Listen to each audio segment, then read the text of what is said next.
우리가 어제까지 살펴보았던 요한복음 11장은 요한복음 전체에 기록되어 있는 7개의 표적 가운데에서 마지막 7번째 표적이었습니다. 죽은 나사로를 살리는 표적이 기록되어 있었죠. 이 표적을 통해서 예수 그리스도께서는 우리에게 뭘 말씀하신 것입니까? 예수 그리스도는 이 죽은 나사로를 살리는 표적을 통하여서 나도 나사로와 같이 죽어 무덤에 들어갈 것이다. 그러나 나는 부활이요 생명이다. 그래서 나는 너희를 위하여 죽겠지만 그러나 너희를 위하여 다시 살아나는 자다라는 것을 드러내주는 표적이었습니다. 그러나 이 표적이 더 영광스러운 것은 나는 죽었다가 다시 살아나는 자이고 동시에 나는 내가 사랑하는 자들을 다시 살리는 자다라는 거예요. 후에 죽은 몸을 살리는 것도 살리는 것이지만 지금 나를 믿는 자는 영원히 죽지 않은 영생의 생명을 지금 준다. 지금 그들의 영을 사랑하는 자들의 영을 살리는 자다라는 것을 우리에게 말씀하신 표적이었습니다. 그렇게 영광스러운 표적이 끝이 나고 이제 12장을 시작할 때에 오늘 이 본문은 우리에게 주신 그분의 음성을 듣고 살아난 지금 살아나 새 생명을 가지고 있는 자들이 그 새 생명으로 어떠한 삶을 살고 있는지를 보여주는 샘플들이 등장하고 있습니다. 2절을 한번 보시면 오늘 우리는 세 사람의 이름을 보게 되는데 첫 번째는 거기에 예수를 위하여 잔치할 새 누가 나옵니까? 마르다라는 이름이 나오고 그리고 두 번째는 나사로라는 이름이 나오고 3절로 넘어가면 또 누가 나옵니까? 마리아라는 이름이 나오죠.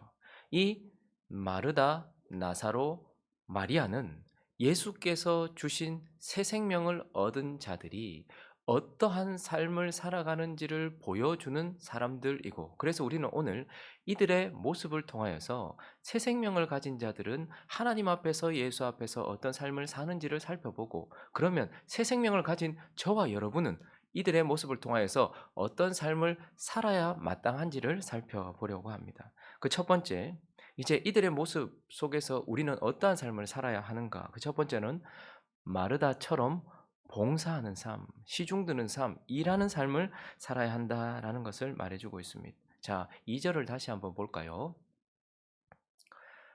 2절 거기서 예수를 위하여 잔치할 새 둘째 줄 있습니다. 시작.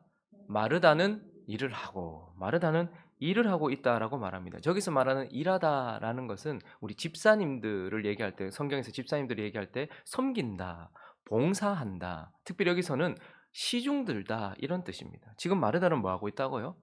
시중을 들고 있다라는 거예요. 봉사를 하고 있다라는 거예요. 지금 일하고 있다라는 거예요. 자, 그런데 우리는 이 마르다가 일을 하고 있다는 것에 대한 좀 불편한 선입견, 잘못된 선입견을 가지고 있습니다. 부정적으로 마르다가 일하고 있다라는 것에 대하여 부정적인 선입견을 가지고 있는데 그 이유는 누가복음 10장에 나오는 이 말씀 때문이죠. 누가복음 10장 38절부터 42절을 보시면 그들이 길 갈 때에 예수께서 한 마을에 들어가심에 마르다라 이름하는 한 여자가 자기 집으로 영접하였더라.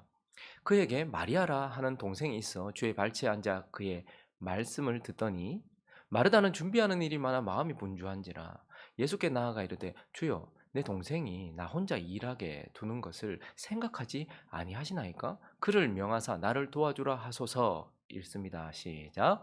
주께서 대답하여 이르시되 마르다야 마르다야 네가 많은 일로 염려하고 근심하나 몇 가지만 하든지 혹은 한 가지만이라도 족하니라. 마리아는 이 좋은 편을 택하였으니 빼앗기지 아니하리라 하시니라. 우리는 이 본문을 가지고서 마리아는 예수님의 발치에 앉아 말씀을 들었고 마르다는 예수님과 떠나서 일하는 데 정신이 없었기 때문에 우리는 어떤 삶을 살아야 된다? 예수님의 말씀을 듣는 삶을 살아야지 일하는 삶을 살면 안 된다라고 섣불리 결론을 내려서 이 마르다가 일하는 것에 대한 부정적인 선입견을 가지고 있습니다. 그런데 이 본문을 자세히 보면 예수님께서 지금 마리아와 마르다를 비교하는 것도 그리고 마리아는 말씀을 듣기 때문이고 마르다는 일하기 때문에 마르다가 일하는 것에 대하여서 지금 주님께서 지적을 하고 계시는 것이 아닙니다. 마르다를 지적하고 있는 이유는 무엇입니까? 마르다가 일하기 때문이 아니라 봉사하고 있기 때문이 아니라 말씀은 안 듣고 봉사만 하고 있기 때문이 아니라 마르다가 하는 그 일 때문에 어떻게 됐다는 거예요? 주에 대한 마음을 잃어버렸다는 거예요. 마음을 잃은 채 일하는 것에 대해서 지금 말하고 있는 것입니다. 지금 마르다는 예수님께 불평하게 되었어요. 예수님을 위해서 일하다가 예수님께 지금 뭐라고 말합니까? 아, 예수님, 내 동생 저 앉아 있는데 내가 지금 일하는 거 도와주라고 얘기해야 되는 거 아닙니까? 라고 지금 어떤 게 된 거예요? 주를 위한 일이 아니고 일을 위한 일이 되어 버렸어요. 그리고요, 나를 위한 일이 되어 버렸어요. 그리고요, 주님을 향한 마음, 사랑, 그 어떠함을 잃어버린 채 일하게 되었단 말입니다. 그러므로 주님은 사람들이, 하나님의 백성들이 하나님을 위하여 일하는 것을 지적하시는 것이 아니라 그 일 때문에 주님을 향한 마음을 잃어버린다면 몇 가지만 하든지 하나만 하든지 그것만이 족하다. 그러므로 주님은 지금 우리에게 뭘 말씀하시냐 하면 너희가 일을 하되 어떻게 해요? 주를 향한 마음을 잃지 않고 일하라. 이 말씀을 하고 계시는 것이죠. 자, 그래서 오늘 본문을 보시면 오늘 이렇게 일을 하다가 주를 향한 마음을 잃어버렸던 마르다가 예수 그리스도께서 우리를 위하여 나사로처럼 죽으시겠지만 예수 그리스도께서 다시 부활하시고 그리고 사랑하는 자들을 다시 살리신다는 예수 부활 생명을 체험하고 깨닫게 되고 난 이후에 오늘 이전은 아주 간단하게 뭐라고 말합니까? 마르다는 일을 하고 라고 말하고 있어요. 그래서 마르다는 어떤 사람입니까? 마음을 잃지 않고 일하는 삶, 마음을 잃지 않고 주를 섬기며 봉사하고 시중 드는 삶을 사는 자다라는 것을 우리에게 말합니다. 그러므로 부활 생명을 가지고 새 생명을 가졌다면 우리도 어떻게 해야 됩니까? 말씀에만 귀 기울일 때 그게 아니라 주께서 내게 하게 하신 그 일을 주를 향한 마음을 잃지 않고서 일했던 마르다와 같이 일하는 자가 되어야 된다는 것. 그리고 또 하나 오늘 2절을 보시면 너무 간단하지 않습니까? 마르다는 둘째 줄에 보니까 뭐라고 되어 있었어요?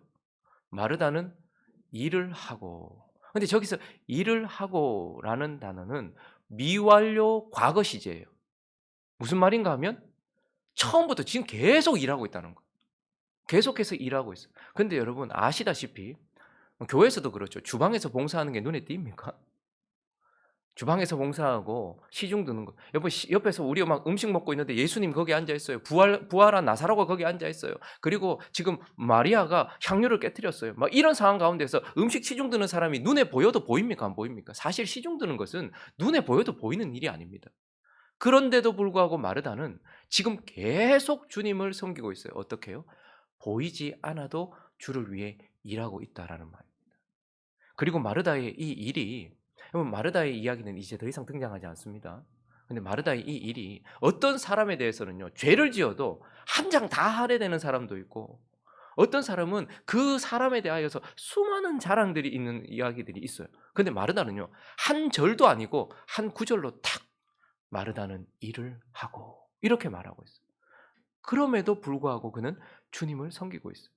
그러니 그의 봉사, 그의 시중은 보이지 않아도 주를 계속해서 섬기고 있는 그러한 삶을 살고 있다라는 것입니다. 그러므로 우리는 부활 생명을 가지고 주님의 음성을 듣고 살아나 거듭난 생명을 가지고 있다면 이 마르다처럼 주를 향한 마음을 잃지 않고서 주의 일을 봉사하고 그리고 보이지 않아도 주의 일을 끝까지 섬기는 그러한 봉사하는 삶을 살아야 한다라고 우리에게 말씀해 주고 있습니다. 자, 그리고 이제 두 번째 샘플 이름은 누굽니까? 나사로죠. 그래서 우리는 나사로처럼 증거하는 삶을 살아야 된다라는 것을 보게 됩니다. 2절을 다시 보시면 이제 마르다는 일을 해요. 근데 또 한 사람이 나오네요. 셋째 줄 읽어볼까요? 시작. 나사로는 예수와 함께 앉은 자 중에 있더라. 여러분 나사로는 지금 뭐 아무것도 한 게 없어요. 그냥 거기에 앉아 있어요. 마르다의 시중을 받으면서 예수와 함께 앉아 있을 뿐이에요. 그런데 놀랍게도 9절을 보시면 읽어봅니다. 시작. 유대인의 큰 무리가 예수께서 여기 계신 줄을 알고 오니 이는 예수만 보기 위함이 아니요 죽은 자 가운데서 살리신 나사로도 보려 함이라. 그래서 어떤 일이 나옵니까? 11절 있습니다. 시작. 나사로 때문에 많은 유대인이 가서 예수를 믿음이라라. 여기 있는 나사로는 지금 뭘 하고 있어요? 이곳에서 증언이 아니고 증거 자체가 되었단 말입니다. 부활이요 생명이신 예수 그리스도만 보려고 온 것이 아니라 그분에 의하여 진짜 새로운 생명을 얻은 나사로가 증거 자체가 되었다라는 것을 보게 됩니다. 그러므로 나사로는 지금 증거하는 삶을 살고 있어요. 어떻게 해요? 무엇으로 증거합니까? 여러분 증언이 나쁘다는 것도 아니고 증언이 없어도 된다라는 것도 아니에요. 그런데 지금 이 순간 나사로는 무엇으로 증거하는 삶을 삽니까? 생명 자체로 증거하는 삶을 산단 말입니다. 그러므로 지금 사람들은 나사로가 진짜 살았다, 새로운 생명을 가지고 있다라는 것을 통하여 증거를 받고 있는 것이죠. 나사로는 생명으로 증거하는 삶을 살고 있어요. 그런데 나사로에게 있었던 중요한 건 한 가지는 이것입니다. 나사로는 아무것도 하지 않은 것 같지만 완전히 죽었었어요. 그런데 어떻게 해요? 나사로를 부르는 주의 음성을 듣고서 거듭났단 말입니다. 다시 태어났단 말입니다. 그러므로 우리도 주의 음성을 듣고서 다시 살아난 새 생명으로 증거하는 삶을 살아야 된다라는 말입니다. 교회 안에 거듭나지 않았으면서 예수의 음성을 듣고 말씀으로 거듭나지 않았으면서도 증언하려고 하고 거기서 뭔가를 하려고 하는 사람들이 많아요. 그러나 나사로에게 있어서는 정확하게 그는 무덤에 들어갔던 죽었던 자였지만 하나님의 음성, 예수 그리스도의 음성을 듣고 살아났단 말입니다. 그리고요, 풀어놓아 다니게 하라 라는 말을 듣고서 생명이 역사하기 시작했다라는 거예요. 그러므로 저와 여러분도 증언 이전에 뭐가 있어야 되는 것입니까? 생명 자체가 있어야 되는 것입니다. 아, 저 사람이 정말 예전에는 이랬던 사람인데, 야, 완전히 새 사람이 되었네. 어떻게 저런 삶을 살지? 라는 생명으로 증거하는 삶. 이것이 바로 나사로의 삶이었고, 저와 여러분 또한 우리 속에 있는 이 새 생명으로 증거하는 삶을 살아야 된다라는 것이고, 또 하나, 그는 생명으로 증거하는 삶이 되었고, 또 하나는요, 생명 걸고 증거하는 삶이에요. 오늘 10절을 한번 보시면요. 대제사장들이 이제 어떻게 하려고 합니까? 나사로까지 죽이려고 모의하니, 저기서 모의한다는 건 계획하는 게 아니고 결정했다 이 말입니다. 어쩌면 이제 나사로 이야기가 다시 나오지 않으니 예수도 죽였던 그들이 나사로도 죽였는지 모르겠어요. 왜 이렇게까지 했을까요? 대제사장들은 사두개인들이라고 말했어요. 그들은 내세도 믿지 않아요. 그러니까 오실 하나님의 나라도 믿지 않아요. 그리고요, 부활도 믿지 않아요. 그리고요, 영도 믿지 않아요. 근데 지금 예수님이 말로써 나는 부활이요 생명이다라고 그들의 신학을 전면으로 반박해 버렸어요. 근데 말로만 반박한 것이 아니고 나사로 자체가 증거가 돼 버렸어요. 나사로가 살았다는 거예요. 죽었다가 다시 살았다. 부활이 있다라는 것과 또 나사로와 함께 했던 자들, 주의 음성을 들었던 자들의 영이 살았다라는 거예요. 그 영도 있다라는 것을 증거했죠. 그러니까 나사로를 죽이려 했단 말이죠. 그래서 지금 나사로는 여기 가만히 앉아 있는 것 같지만 뭐 걸고 앉아 있는 거예요? 주님께서 다시 주신 그 생명 걸고 거기 앉아 있단 말입니다. 왜 거기 그렇게 앉아 있었을까요? 예수님이 십자가에서 죽으시는 직접적인 이유는 바로 나사로를 살리신 사건 때문입니다. 우리를 위하여 십자가에 죽으시지만 그러나 우리가 성경을 쭉 보다 보면 결국 십자가에 달리시기 전 한 3, 4개월 전 예수께서 어떤 일을 하신 거예요? 나사로를 살리셨단 말입니다. 그러니까 나사로 입장에서 봤을 때는 예수가 죽는 이유가 뭐 때문입니까? 자기를 살렸기 때문에 죽으셨다라는 거. 그래서 나를 위해 죽으시는 예수 그리스도를 위하여 생명 걸고 거기 앉아 나사로는 증언하고 있고 그것을 그는 그러한 생명을 걸고서 증거하는 삶을 살고 있다는 것이죠. 그러므로 저와 여러분이 예수의 생명을 가지고 이 땅에 한 번 태어난 자들이 살고 있는 이곳에서 두 번 태어난 자로 산다면 우리도 반드시 생명의 위협을 받게 될 것입니다. 한 번만 태어나고 끝이라고 말하는 이 세상 속에 살 때에 주님께서 주의 음성으로 우리를 두 번 살리셨단 말입니다. 두 번째 생명을 가지고 있는 자들도 세상의 위협을 받게 될 것입니다. 그런데 그때 어떻게 하는 것입니까? 예수 그리스도께서 나 때문에 죽으셨기에 나도 예수 그리스도를 위하여 이 주신 생명을 걸고서 주를 증거하는 사람. 여러분, 예수를 증거한다는 것은 모욕과 핍박만 당하는 것이 아니라 실제로 죽임을 당할 수 있는 위협 속에 있다라는 거예요.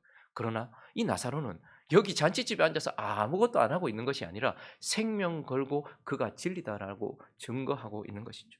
그러므로 저와 여러분은 또 새 생명을 가지고 있다면 어떤 삶을 살아야 됩니까?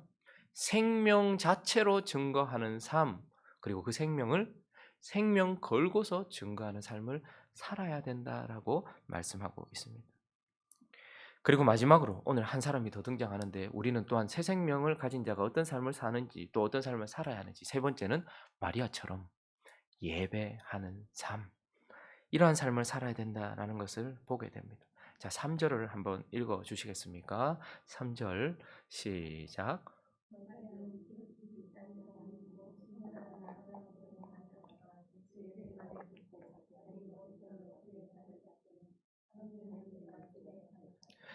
그의 발치에 앉아서 말씀을 들었던 마리아는 이제 그의 발 앞에 엎드려서 어떻게 하는 거야? 비싼 향유를 가지고서 그의 발에 붓고서 자기 머리털로 그의 발을 닦고 향유 냄새가 가득하게 했다라고 말합니다. 이 본문은 참으로 아름다운 본문입니다. 사랑에서부터 시작되어서 주께 예배하는 장면을 우리에게 보여주고 있습니다. 지금 마리아는 어떤 예배를 드리고 있습니까? 마리아는 예수 그리스도를 향기나게 하고 있습니다. 예수 그리스도를 영화롭게 하고 있다라는 것을 보게 됩니다. 이 본문과 똑같은 이것을 기록하고 있는 마태복음 26장 7절을 보면 거기에는 마리아가 예수 향유를 어디에 부었다고 말하냐면 머리에 부었다라고 말해요. 마가복음에도 14장에도 똑같이 머리에 부었다라고 말해요. 그런데 지금 요한은 뭐라고 말합니까? 발에 부었다라고 말해요. 지금 뭐 잘못 본 것입니까? 아니겠죠. 마태와 마가는 그 향유를 붓게 되는 그 시점을 보았을 것입니다. 마리아가 머리에서부터 부었겠죠. 그러나 지금 요한은요. 그 부은 향유가 적지 않은 325mg 정도 되는 이 향유를 부었으니 머리에 부었으니 이 향유가 머리에서부터 온 몸을 다 적셔서 어디까지 내려왔겠습니까? 발에까지 내려왔겠죠. 그래서 요한은 이 향유가 내려와서 마지막 발에까지 있는 것을 보면서 지금 이것을 기록했을 것입니다. 그러니 마리아는 예수 그리스도를 영화롭게 하되 그의 머리부터 발끝까지 오직 예수만 향기나게 하고 예수만 영화롭게 하고 있는 것을 보게 돼요. 그의 우리의 머리 대심, 우리를 향한 온화한 그의 얼굴, 우리에게 생명을 주는 말씀을 쏟아붓는 그의 입, 우리를 사랑하시는 뜨거운 그분의 가슴, 우리를 위하여서 봉사하신 그분의 손, 그리고 우리를 위하여서 물과 피를 흘리기 위해 터지는 그분의 배, 그리고 우리를 위하여 십자가를 향해서도 걸어가는 그분의 다리와 그분의 발, 이 모든 것들을 영화롭게 하는 것. 그래서 우리는 예수 자체를 영화롭게 하고 예수 자체를 향기나게 하는 이 마리아의 모습을 보면서 마리아처럼 예배하는 삶을 살아야 되는 거예요. 어떤 사람들은 예수 믿으면 복 받는데 이런 저급한 예수를 영화롭게 하는 것 말고요. 예수 믿으면 병 고침 받는데 그것도 틀린 말은 아닌데 머리끝부터 발끝까지 하나님이시며 머리끝부터 발끝까지 우리와 똑같은 사람이시지만 머리끝부터 발끝까지 우리를 향한 사랑으로 가득한 그분의 전부를 그분의 모두를 영화롭게 하는 향기나게 하는 이 마리아의 예배. 바로 마리아는 예수 그리스도를 그분 전체를 향기나게 하고 거기 있는 모든 사람들에게 그리고 영화롭게 하는 예배를 드리고 있어요. 자, 그리고 예배는 또 무엇입니까? 반드시 필요한 것은 예배란 자기를 깨트리는 것이 예배예요. 오늘 예수 그리스도를 영화롭게 하기 전에 어떤 일이 일어납니까? 마태복음 26장 7절에 보면 정확하게 이렇게 머리에서부터 부었다고 말하죠. 근데 마가복음 14장 3절을 보면요. 거기에 이렇게 고백을 합니다. 머리에서부터 부었는데 향유를 어떻게 했다고요? 오늘 본문에 나오지 않지만 향유를 깨트려 이렇게 말합니다. 그러니 우리가 주님을 머리끝부터 발끝까지 영화롭게 하고 그분을 향기나게 하기 위해서는 반드시 선제돼야 되는 게 있습니다. 내가 소중하게 생각하는 것들이 깨져야 돼요. 그 값비싼 향유를 깨트려야지만 예수 그리스도가 영화롭게 되는 거예요. 내 작은 시간 하나, 내가 가진 물질 하나, 그리고 내가 가진 자식, 내가 가진 은사 하나, 내가 가진 몸, 이거 하나 깨트리지 못하면서 예수를 영화롭게 하는 일은 있을 수가 없습니다. 그런데 오늘 마리아는 정확하게 그것을 깨트렸다라고 말해요. 그러니 우리는 우리가 가진 것을 깨트리는 것이 예배다라는 것. 그래서 깨트려서 정확하게 가난한 자들에게 쓴 것이 아니고 그것도 소중한 일이지만 예수께 부어드린 것. 이것이 중요한 것이고 마태와 마가는 기록하지 않았는데 요한은 지금 뭘 기록하고 있습니까? 마태와 마가는 머리에서부터 흘러내렸던 향유를 말했어요. 그런데 요한은요. 발끝에 머물고 있는 향유와 그리고 이 여인이 이제 어떻게 합니까? 그 앞에는 기록되지 않았던 자기의 머리털로 그 발을 닦고 있는 것을 보게 돼요. 여인에게 있어서 사람에게 있어서 머리털은 가장 위에 있는 겁니다. 그리고 여인에게 있어서 머리털은 매우 중요한 의미를 담고 있어요. 그런데 가장 아래에 있는 발을 내 가장 위에 있는 머리털을 가지고 그것도 여인이 남자의 머리털을 닦았다라는 것은 이것은 자기가 가진 것만 깨트린 것이 아니고 자기 자신을 깨트린 거예요. 나 자신을 깨트린 겁니다. 여인으로서, 사람으로서 내 모든 것을 다 깨트린 거예요. 그런데 이것이 아름다운 이유는 주님이 무서워서가 아니에요. 주님을 너무 사랑했기 때문인 겁니다.